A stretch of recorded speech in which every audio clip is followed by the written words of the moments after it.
Hello there and welcome to another edition of Trash Compactor. In this video I'll be showing you how to make a ceremony vintage Luke. So to make this figure I'm going to be using a Bespin Beta Han and also the head of a Star Wars Luke Skywalker. I've started experimenting with moulding and have made myself some Luke heads for some various different projects that I'm doing, so I'm not constantly taking the heads from vintage figures. But for this project I'm not going to be using one of these heads, I'm going to actually be using the head that I use to make these moulds. So when that goes into the Bespin Han it will look like Luke. This figure's quite beaten up, it's quite faded, it's not very display worthy, it's quite loose. So as usual, first thing you need to do is pop and boil method and pop Han in the hot water until he softens.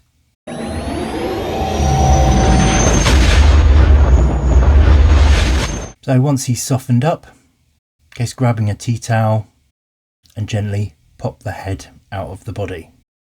Remember, be careful not to snap the peg. Give him a good dry off, make sure he's completely dry, and I'll save Han's head for a later project. So for this build I'm going to be using a Power of the Force Walrus Man.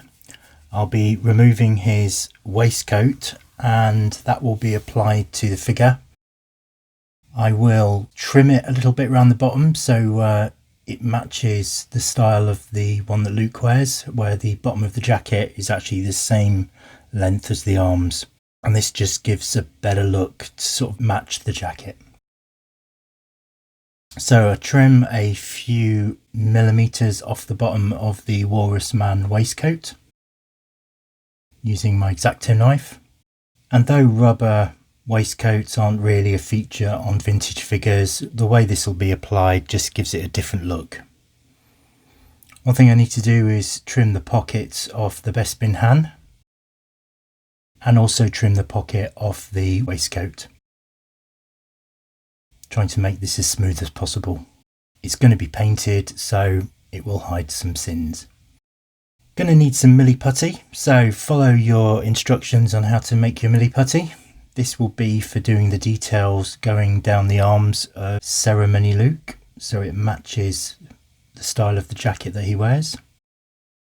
And this is very much the same way as when I did the Blue Leader X-Wing custom.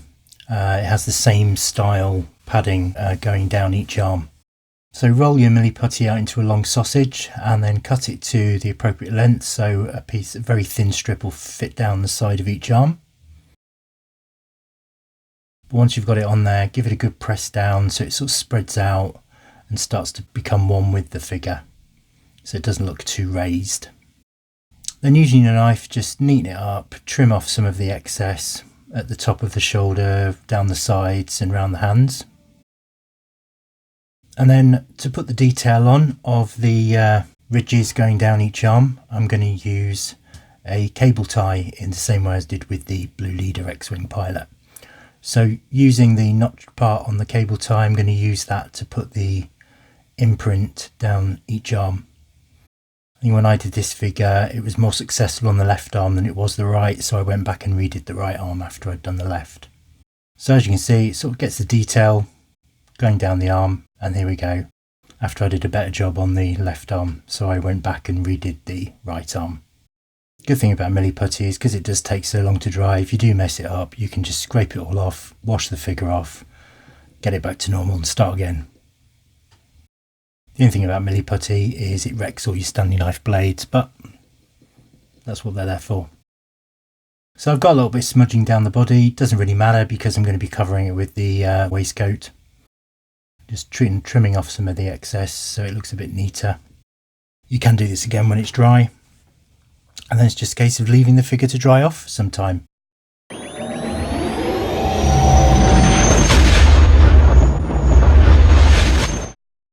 So Han's properly dried off now. I'm going to use my knife and just gently chip away and scrape away at some of the dried milli putty just to make it a bit neater and make it a bit smoother. Also sanding it down a little bit just so it sort of blends in a bit with the jacket and doesn't look too raised. It's very dusty, so dunk him in the water, give him a bit of a wash off, bit of a dry just to get rid of some of the powder, as the last thing you want to do is get this all mixed in with your paint. So hands all clean and dry now. Now it's time to start doing a little bit of painting. So here I'm going to be using some matte 33 to paint the shirt detail down the front of the figure. I also will be painting the flesh, and I've created a tub of the right flesh colour using a mix of matte 61, which is a good base colour to start with. It's a little bit too orange, so it's a case of mixing in satin 174, just literally a drip. And also, I don't know if this is 99 or 66 yellow, but adding that to it, just actually a little bit of white, also gives you a better flesh tone than using the matte 61 straight out of the bottle. It can look a little bit suntanned if you do use matte 61, as if they've been in a radioactive war. So I tend to mix this in large batches as it's a regular colour across all the Star Wars figures. As you can see, it's a good nice pale flesh tone. So you can either start with the neck or start with the shirt. I tend to just go with smaller bits first that are going to dry quicker. And the Luke neck, the Luke head doesn't really fit that well onto the hand body. In hindsight, I probably should have done a little bit of dremeling and just made the neck a little bit smaller around the front, taking away the main lump of the neck. Because for some reason on vintage figures, all the hands have really thick necks, which is really weird because Harrison Ford does not have a very thick neck. Probably the worst one is the Hanning Carbonite figure, where he looks like Peter Griffin from Family Guy. Great figure, but terrible neck. So you can be a bit messy with this and go across the jacket at the front because it's going to have the waistcoat on. You could Dremel the detail off if you just, but it's going to be hidden and glued onto the figure, so you're not really going to see it. So get the matte black on. And then what I started doing was painting the boots with the same matte paint, and suddenly realised I should be painting it gloss. Well, this would be fine just to use it as a base coat, but for some reason, I don't know if you noticed, but since the figure's come out of the water, somebody at some point has cleaned it with furniture polish. It's actually caused the paint to repel from the actual legs. So I had to go away, give it a good scrub to get rid of the furniture polish that had sort of gathered in all the cracks, and then I grabbed my my Gloss 21 paint and started applying it to the figure. I just stuck it on quite thinly just to create a bit of a base coat so it sticks, left that to dry for a little while, and then started mixing the paint for the waistcoat. So I started with matte 24, far too yellow, and for some reason mine's really watery. Don't know if I just got a dodgy batch, but I'm going to be adding some thicker paints to it. So I'm going to use that 6699 yellow, which is very bright, and then also the 93, which is quite a good dirty colour and will help bring that yellow down to match the Luke jacket. So I kept adding this drip by drip till I got the right shade,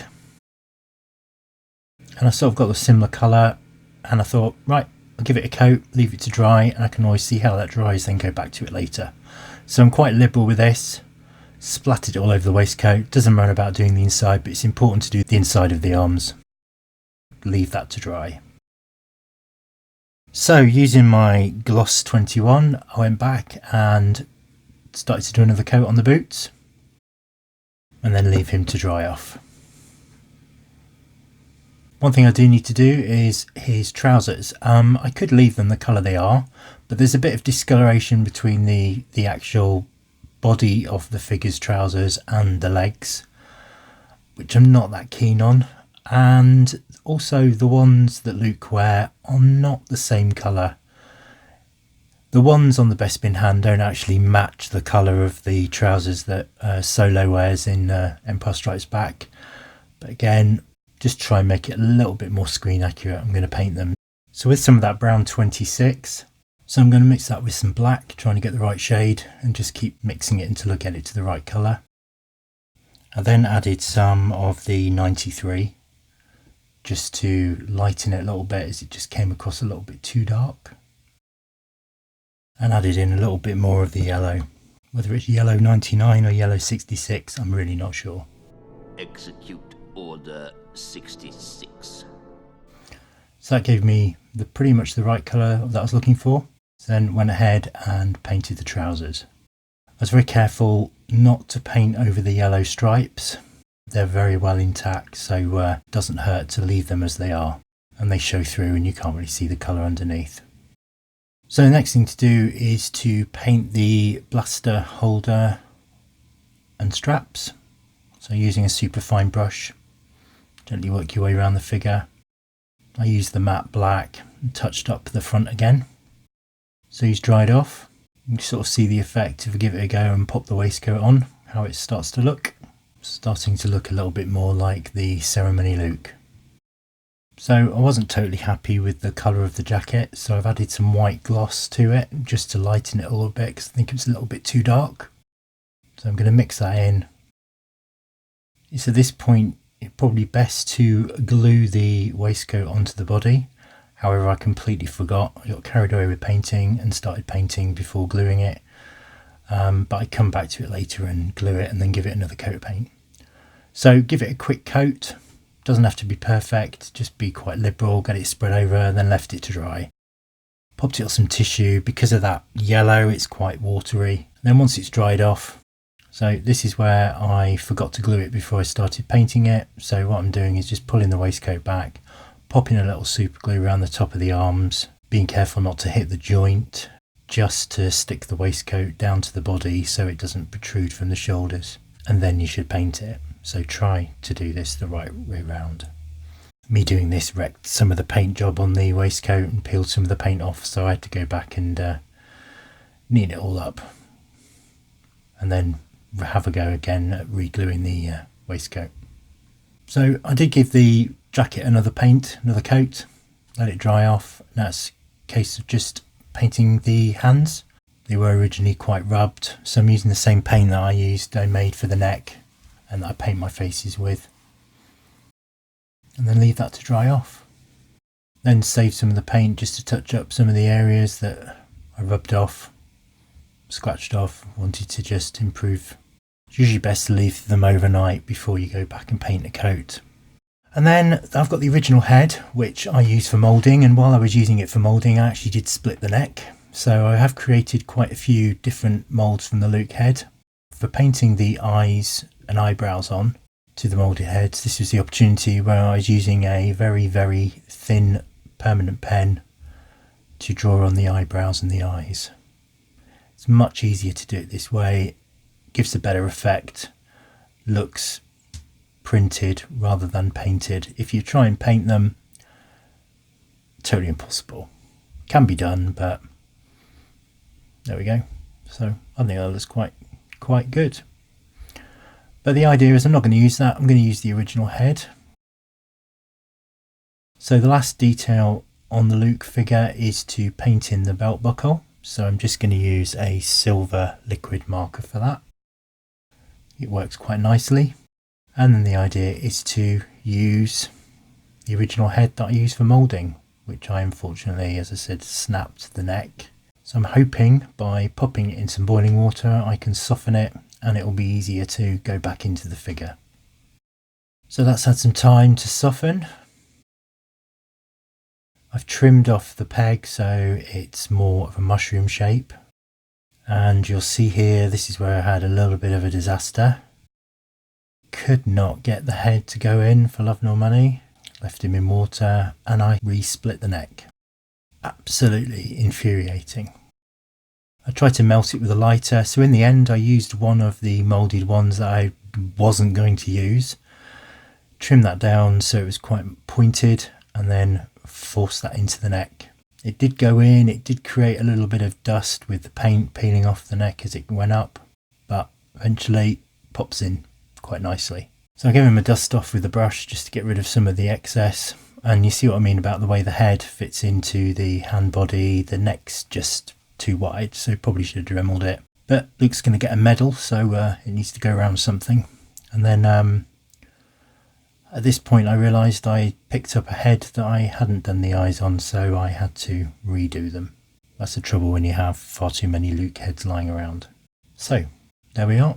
Luke is just about done. Last thing to do is the emblem on the front of his jacket.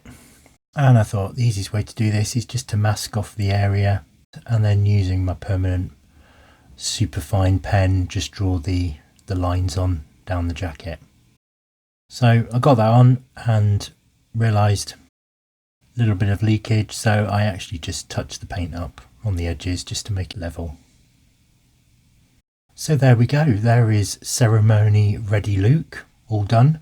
Again, the neck probably could have done with a little bit of dremeling before the Luke head went on, so but the good thing is whether you use the original head or the moulded one, it does go up and down a little bit to create a little space for when Luke gets his medal. So yeah, dremeling it probably would have given it more shape and slimmed it down a little bit, but it's fine, it looks good. So there we've got Ceremony Luke. Here is his award ceremony, and here they are with their medals. And why Chewie never got one, I still don't know. One of my future videos will be doing Ceremony Princess Leia, as the Power of the Force one looks like a drag queen. So I hope you enjoyed this video, and if you want to see more in the future or suggest some potential future makes, please subscribe.